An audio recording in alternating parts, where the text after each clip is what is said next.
इस वीडियो को गौर से देखिए। अल्लाह ताला के रास्ते पर अगर खुशकिस्मती से चल पड़े हो तो तेज भाग लो। अगर तेज भागना मुश्किल हो रहा हो तो आहिस्ता चल लो। अगर चलना भी मुश्किल पड़ रहा हो तो घसीट लो, लेकिन कभी अल्लाह के रास्ते से वापसी का।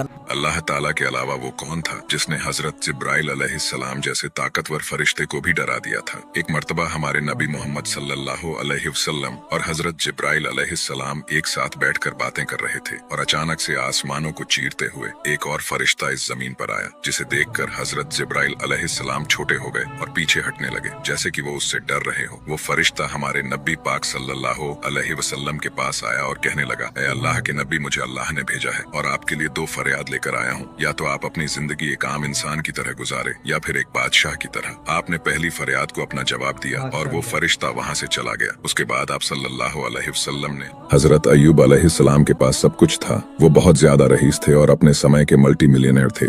अल्लाह ने उन्हें बहुत सारी औलादें अता की और अपने वक्त के बहुत ही ज्यादा ताकतवर इंसान थे, जिसकी वजह से लोग उनकी इज्जत करते थे। अल्लाह ने हजरत अय्यूब अलैहिस्सलाम को सब कुछ दिया था। फिर अल्लाह ताला ने उन्हें आजमाया और उनका सब कुछ छीन लिया। उनकी सारी औलाद एक साथ मर गई, उनकी सेहत छीन गई और उन्हें बहुत सारी बीमारियां लग गई। उनकी फसल जल गई और वो बिल्कुल बर्बाद हो गए। उनकी बीवी जो एक शहजादी की तरह रहती थी, उन्हें अपने बाल काट कर बेचने पड़े ताकि वो कुछ पैसे जमा कर सके। हजरत अय्यूब अलैहिस्सलाम ने अल्लाह से रहम की दुआ मांगी और अल्लाह ने उनकी दुआ कबूल कर ली। उन्हें सब कुछ वापस लौट। मैंने अक्सर लोगों को कहते हुए सुना है, मैं काम करता हूँ, काम में कामयाब नहीं होता। मेरी जिंदगी में मैं कामयाब नहीं हूँ। मैं थक चुका हूँ जिंदगी से। मैं थक चुका हूँ काम करते करते, लेकिन कामयाबी की मंजिल पर नहीं पहुंचा। तो आवाज क्या आती है? ला तकनतू मिन रहमतिल्लाह। तू खुदा की रहमत से ना उम्मीद ना हो, अल्लाह तुझे अता फरमाएगा। तू जो काम में लगा हुआ है लगा रहे, तू जो काम कर रहा है करता रहे, लेकिन एक दिन ऐसा आएगा कि कामयाबियों की सीढ़ी पर तू खड़ा हो जाएगा, कामयाबियों की मंजिल पर चला जाएगा और कामयाबी तेरे कदम चूमे। लड़ाई झगड़े हर मियाँ बीवी में होते हैं, मगर कोशिश करें आपकी लड़ाई और झगड़े में कोई तीसरा ना आए, वरना मसले सुलझने की जगह उलझ जाते हैं।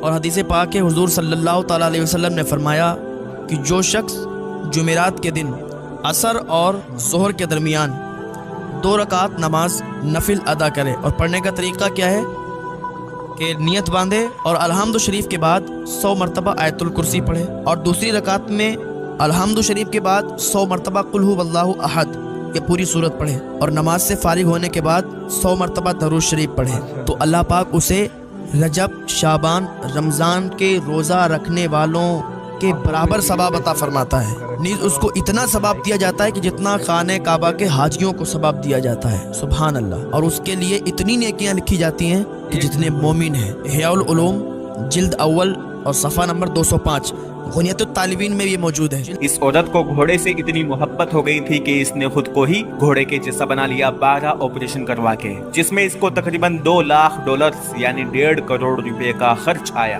बताया जा रहा है कि यह लड़की अमेरिका की रहने वाली है, जिसको एनिमल्स बहुत ज्यादा पसंद थे और सबसे खास घोड़ा पसंद था। तो इसने पहले तो प्लास्टिक का घोड़े का मुखौटा खरीद कर अपने चेहरे पर लगाया, लेकिन इसके बाद भी इसके दिल को सुकून नहीं मिला और उसके बाद ये पहुंच गई सर्जरी करने वाले के पास और प्लास्टिक सर्जरी करवा के खुद के मुंह को घोड़े के जैसा बनवा लिया। लेकिन इसके कान नकली हैं, जिनसे यह सुन नहीं सकती। अब यह खुद को बहुत बड़ी हुस्न परी समझ रही है, लेकिन दोस्तों हकीकत तो मुझे और आपको पता है। इसलिए इस्लाम इन सब हरकतों से मना करता है कि अल्लाह ने जैसा शक्ल जैसी सूरत आपको दी है उसको एक्सेप्ट करो, उसको चेंज मत करवाओ। से दुआ कर सकते हैं कि रब्बे करीम, जब तक तेरे हबीब का कलमा बोलने वाला रहेगा, तेरा इरशाद है कि दुनिया कायम रहे, कि अल्लाह इन फलस्तीनियों को तुम्हें क़यामत तक आबाद आमीन आबाद रख। या अल्लाह तूने बारकना का लफ्ज़ इस जमीन के लिए इस्तेमाल किया, परवरदिगार फलस्तीनियों को आबाद और शादाब रख। अल्लाह तू हमारे लिए काफी है। हस्बुनल्लाह निअमल वकील, हस्बुनल्लाह निअमल वकील। अल्लाह तू उनकी मदद फरमा। रब्बे करीम तूने जिसको तेल दिया, सोना दिया, अल्लाह तू मदद फरमा दे परवरदिगार। तुझे तेरी जब्बारियत का वास्ता अल्लाह, तुझे तेरी रहमत का वास्ता इन मजलूमों की मदद फरमा। और अल्लाह ताला वैसी साहब को भी सलामत रखे, क्योंकि इनके जुबान से हमेशा हक और सच ही निकला है। हमेशा जुल्म के खिलाफ बोलते हैं ये शख्स। अल्लाह आपको सलामत रखे। आमीन।